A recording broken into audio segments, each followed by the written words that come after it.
Today, we have the DT Ultra 4 Pro and the HK11 Ultra 3. Both are the latest Apple Watch alternatives and come with amazing features inside them. In this video, we'll be comparing both of them to see which one is a better option for you. Before starting, if you're new here, a subscribe would be highly appreciated, and if the video turns out to help you, make sure to hit the thumbs up button.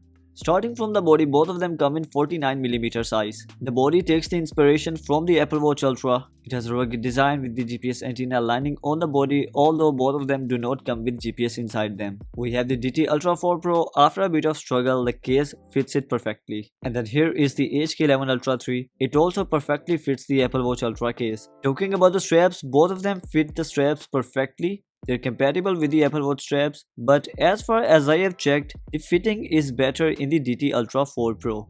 Both of them come with an AMOLED display and the colors are really good. The DT Ultra 4 Pro takes an edge in the display size, which naturally leads to thinner bezels compared to the HK11 Ultra 3. The maximum brightness is really good on both of the models and the display stays visible in the broad daylight. The brightness on the always on displays is not too satisfactory and high on both of them, but still it does the job and the time will be visible in the daylight. The screen of dials on both of them can stay on for the whole day or until the battery runs out, and there are different styles available on both of them. We get 6 always on display styles on the HK11 Ultra 3 and 7 always on display styles on the DT Ultra 4 Pro, whereas the normal screen time on the DT Ultra 4 Pro is 20 seconds, or you can use the timeout option, so the display will stay on until you manually choose to turn it off.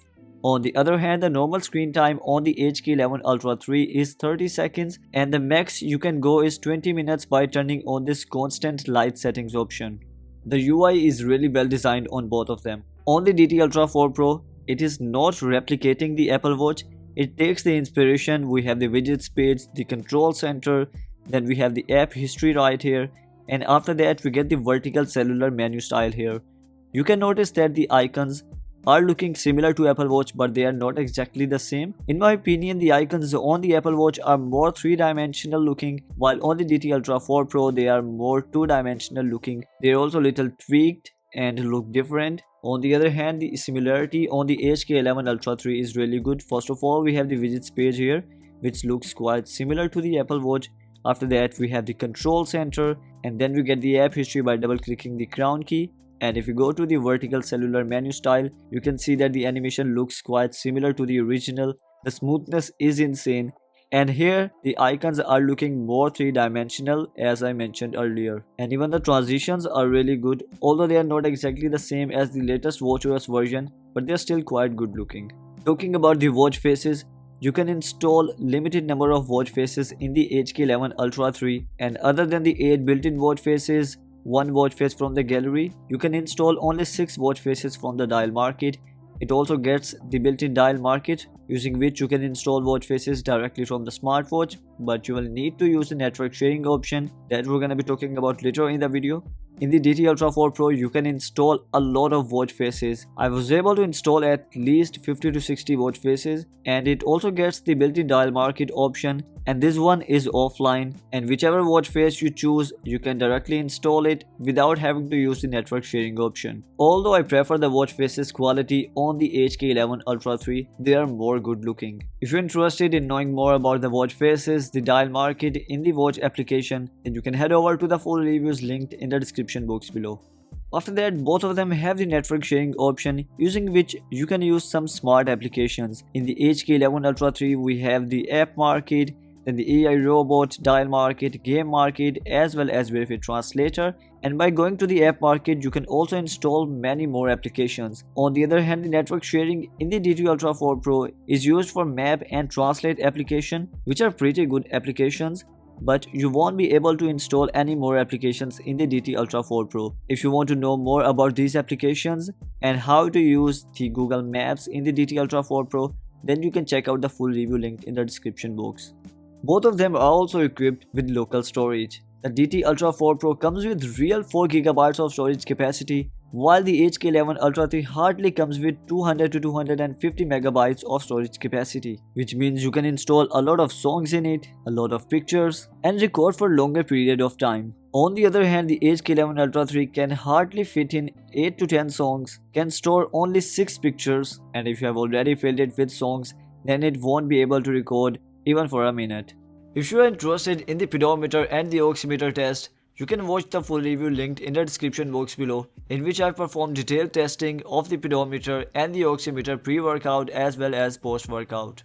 If you compare some of the basic smartwatch applications like Stopwatch, then on the HK11 Ultra 3, as soon as you go back, it resets the stopwatch to 0, while on the DT Ultra 4 Pro, the stopwatch continues to run in the background, which is a big plus point over the HK11 Ultra 3. Then in the weather application, the DT Ultra 4 Pro also shows the city. Both of them also show the weather for the upcoming hours and also the weather for the upcoming days. The high and low values work closer on the DT Ultra 4 Pro, while the temperature right now was similar on the HK11 Ultra 3. Then you can also add alarms in both of them, and the alarm is louder on the DT Ultra 4 Pro and the vibration is also better, although it misses the snooze option.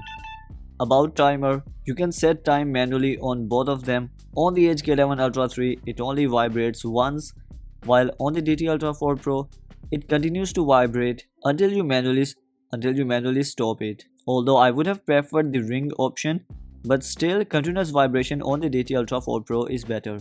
In the end, the DT Ultra 4 Pro comes with a 400 mAh of battery capacity, while the HK11 Ultra 3 comes with 270 mAh of battery capacity. I've been working on this video for about 1.5 hours now, and when I started, the HK11 Ultra 3 was at 92% and DT Ultra 4 Pro was at 85%, and in this time, HK11 lost 12% of the battery, while the DT Ultra lost only 5% of the battery. Also in daily usage, I've experienced better battery life on the DT Ultra 4 Pro compared to the HK11 Ultra 3. DT Ultra can give you around 4 to 5 days of battery life easily, even with the always on display turned on, while on the other hand, the HK11 Ultra 3 can give you maximum 2 days of battery life with the always on display enabled.